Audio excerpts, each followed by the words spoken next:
Hi there, yours truly, Jimmie Williams. Ladies and gentlemen, I'm excited to be with you again today. You have no idea how fired up I am. And I probably never told you this on some of my other videos, but I'm going to take a moment and tell you right now. You have no idea how much I feed from your enthusiasm, your positive comments and reactions and feedback and your positive energy. It really gets me going, because if you guys don't understand, sometimes when you're doing this over and over again, I've done maybe 500 videos in the last 2 years. And sometimes, I just get tired and you get exhausted when you do what I do all the time. You see other YouTubers and other people that are out there making content who are mentors and coaches. It gets really, really exhausting. It gets very draining. And so when I get feedback and you guys are telling me, hey, Jimmie, this is working for me, or I applied this and I made $1,000, I made 10,000, or I closed my first deal today, that really encourages my wife and I. So thank you for giving us the feedback. Keep it coming. If you see me on Facebook, Instagram, YouTube, or Twitter, you've applied the principles. Let us know about it. Stick a comment down there, and we want to hear you. We want to hear your story. And if you want to contact me personally, leave a comment, and I'll have my assistant get back to you, and maybe we can talk sometime. I don't know. I'm a busy guy, and I know some of you are busy, but we can make it happen. I want to let you know that you are helping to make our vision come to pass and come to life because you're a part of what we're doing. Some of you may not know this, but I do not charge for mentorship and coaching. I don't have time to do it on the phone with most of you, but you can get all my mentorship and coaching through all my videos on YouTube, okay, going forward, or wherever you see me. It's totally free. Apply it. If you need help getting financing and funding for your companies, I have my own finance company. I do that as well. So contact me if you need any of the above, okay? Let's get right into this. I don't want to waste any more time. You guys might remember, some of you probably have watched my first 5 videos, but I stopped everything that I was doing with some of my other content. And I kept getting a lot of people asking me about more real estate content on how to make money with real estate. So I stopped everything I was doing and I put together a quick 10-part series called the top 10 methods or the top 10 strategies, and ways to make money with real estate right now, even in a down economy. And so I've already made 5 videos. Today is video number 6. I did that wrong, right? Number 6. In the 10-part series, and I want to recap on the first 5, but I want to stick a pin here and tell you guys something. Number 6, number 7, and number 8, and number 9, the next few videos, including the one today that I'm going to be doing, these are more videos where it's going to take a little more capital, okay, a little more financing and funding for you to be successful with them. When I say capital, you need to have more cash on hand to take advantage of some of these strategies. Some of these you can do, if you have, you're pre-qualified with your bank, but most of what I'm going to be talking about, you're going to need to have cash in the bank. So if you get any kind of loans, in this season for your business, put 50, 60, 100,000, 200,000 in the bank, and you can really kill it with the stuff I'm going to be telling you today. So let me just recap before I get into it. Pardon me. Sorry about that. So let me just recap the first 5. Okay. So I talked about in the first video, the power of double closings. All right. If you didn't see it, take your time and go watch it. Number 2, the power of AirB&B. 1, 2. Number 3, I talked about the power of wholesaling properties. That's single family. Number 4, I talked about power of multifamily properties, wholesaling multifamily properties. That's hotels, i.e., portfolios and huge buildings that have multiple tenants in them. Okay, apartment complexes are really good for that. And number 5, I talked about tax liens. Power of tax liens, what you could do with them, how you can go and, pay back taxes on certain properties when owners don't pay their taxes over several years, and you can take over those properties. So those first 5 are very, very powerful. Again, take some time, go back and watch those first 5. And most of those you can do with little money or no money out of pocket. Double closings, you can borrow the money. I talked about how to borrow the money. Basically, you get a transactional funder to loan you the money for 4 days. You put that property in the corporation for a couple of days. You buy it completely, you turn around, you do a double closing. Basically, you assign it to the end buyer. They don't see what you're making on it, and you don't really come out of pocket. You borrow the money for it. Airbnb, all you would need, basically, you can lease a property, first, last, and security. That's the only money you're going to need, and then you can put your properties on Airbnb and make tons of cash flow. Wholesaling, you guys, you don't have to you don't need any money to make money with wholesaling. You just take the signable contract. Same thing with multifamily. The only thing that's different is you have to literally have the seller and the buyer come together. You have to make sure you sign the contracts necessary that when they come together, they don't circumvent you, and you make the buyer sign the non-circumvent agreement. Non-circumvent agreement / fee agreement. So he or she pays you at closing, probably around 3%. If it's $1 million property, 100 million, that's how you get paid, but you don't really come out of pocket. Well, with number 6 today, I'm going to be talking about the power of buying REOs, bank-owned properties, / pre-foreclosures, list pendants, those type of properties. All right. Stick a pen right there. Again, take a moment, get yourself one of these, write down these methods, because it's gonna really, really change the scope of your business. Okay. I don't care how bad the economy looks, people still buy property. A couple of things that people are going to need, no matter what the climate is. They're going to need transportation. They're going to need, so that's cars and trucks and all that. They're going to need food, and they're going to need shelter. We all need that. I'm living in a house right now, no matter how bad it is. Some people have, a trailer that they live in. Some people have an apartment that they live in. People need a place to stay. We're always going to need food. And we're always going to need transportation, okay? So this industry does not die. It may have ups and downs, but it doesn't die, all right? So let's get into this, all right? Why is it so much power in buying bank-owned properties, REOs, and pre-foreclosures? What's the power in that? In most cases, if you really know what you're doing, you can get these properties pennies on the dollar sometimes. What do I mean by that? And this is again, I'm coming from 3 different levels when I talk to you guys. I'm talking from experience, research, and mentorship. When I say mentorship, the mentorships I've gotten from other mentors over the years in real estate and other niches. But in this particular situation, real estate mentors that do what I'm talking about, because I've done it myself, but I got help doing it. I do research, okay, which is very, very important. You got to know what you're talking about, and experience making the mistakes, right? So when you're buying REO properties or bank-owned properties, pre-foreclosures, you have to know where to go and get good deals. That's the first thing. If you get that part right, how to find the good deals, the rest is going to be easy. If you've done what I told you before, if you got some money in the bank where you see a good deal, you can say, hey, I can write a check for that property. I'm good to go. So I'm going to tell you some of the things that I did and how it worked for me, and how I really made this thing work for me. Because again, if you don't have money out of pocket, if you're not really, I would say you're not a cash buyer, this is not going to work for you. If you want to just stick with wholesaling, then, because there's no money out of pocket, then you need to stay there and save some money before you start talking about, what I'm going to be talking about right now. All right. So bank-owned properties, a couple of things I'm going to advise that you do, simply because the economy is different. The climate's different, and you have to really mobilize yourself differently. You have to find different strategies and methodologies now, because of, people are not traveling like they used to. So you got to find properties more online, and you have to go to certain websites and, find more people to joint venture with online, and, get softwares and things like that that's going to help you. So that's number one. Find good software that's going to help you find good off-market bank-owned properties. All right. Now, people talk about, websites like, what's the one that I really like this one? PropStream. I know one of the guys one of the head managers there. PropStream is good for off-market deals, and and basically, you can really find some good off-market stuff there. But those properties are not necessarily bank-owned properties. What you would need to do, this is what I'm going to recommend. I even wrote down a couple websites for you. Go to certain websites or Google how to find bank-owned properties, or you can say, I want to buy bank-owned properties. Google's your best friend. All right. So I got a couple here, and the guys write this down. Okay. Ones I think are good. Number one, HUDforeclosed.com. HUD foreclosed. That's with an ED.com. All right. They have a program there where they actually, you'll see when you go to the site, you'll see a whole map of the whole United States, and then you can pick what state you want to go and try to find bank-owned properties, and you can sign up for an account. I think it's 21 days for a free trial. So you can sign up for 21 days and look around and see if you can find good deals. And on this site, you could look for yourself. They have properties as low as $10,000. So if you get a business loan for your business and you're looking to buy a few properties, if you get up 50 to 100 grand, put that in a bank account, you can pick up yourself 3 or 4 or 5 properties. I mean, that's a good way to start building some wealth, because when you get those properties, you can do a few things with them. We'll talk about that in a moment. Another website you can go to is HUDhomesusa.com. Okay, HUD homes, that's plural, HOMESUSA.com.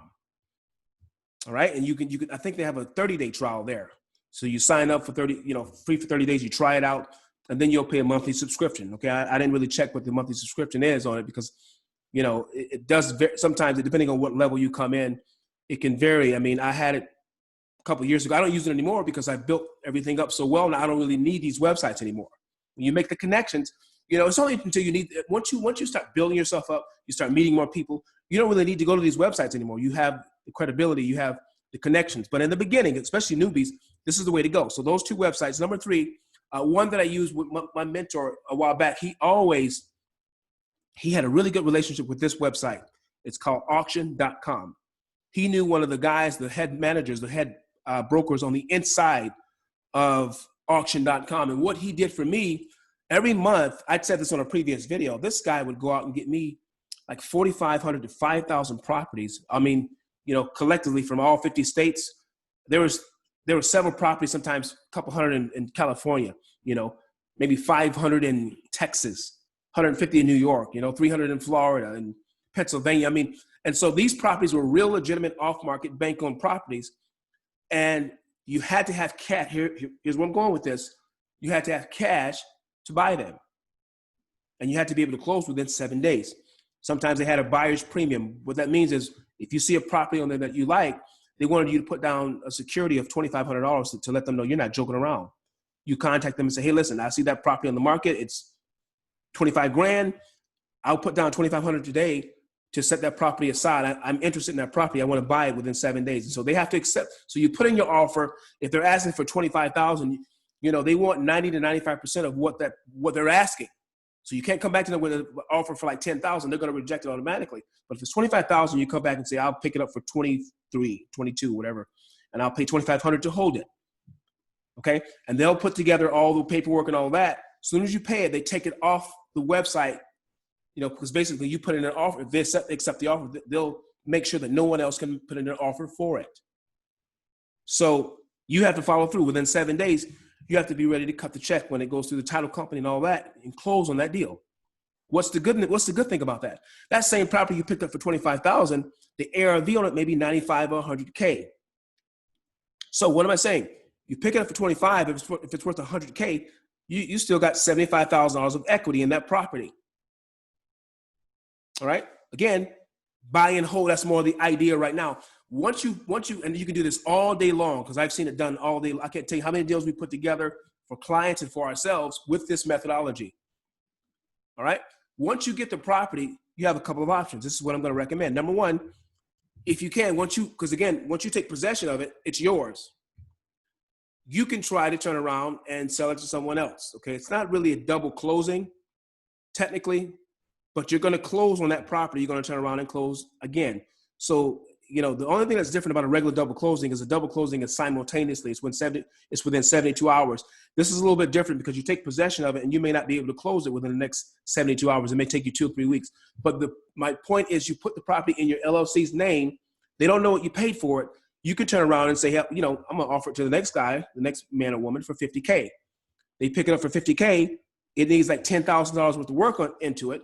They're still happy because they know the ARV's $100K, $100,000. So you just put 25,000 into a deal, picked it up, sold it for 50. You put 25 grand in your pocket. The other person picks up for 50. They put 10 in it. So they put out of pocket. They put 60 out of pocket. They put it on the market and they you know, if they put on the market for 100K, they put 40,000 in their pocket. That's the good thing about picking up these properties at a fraction of the price. All right. Same thing with bank-owned properties. I mean, it's, you know, REOs, bank-owned properties, basically the same thing. I mean, this method has made a lot of people extremely rich because think about it. What if somebody has, you know, let's say $500,000 and they just start buying up these properties, $500,000, right? And you go out there and you buy, I've seen properties as low as $5 grand. You know, now here's a little caveat you should know.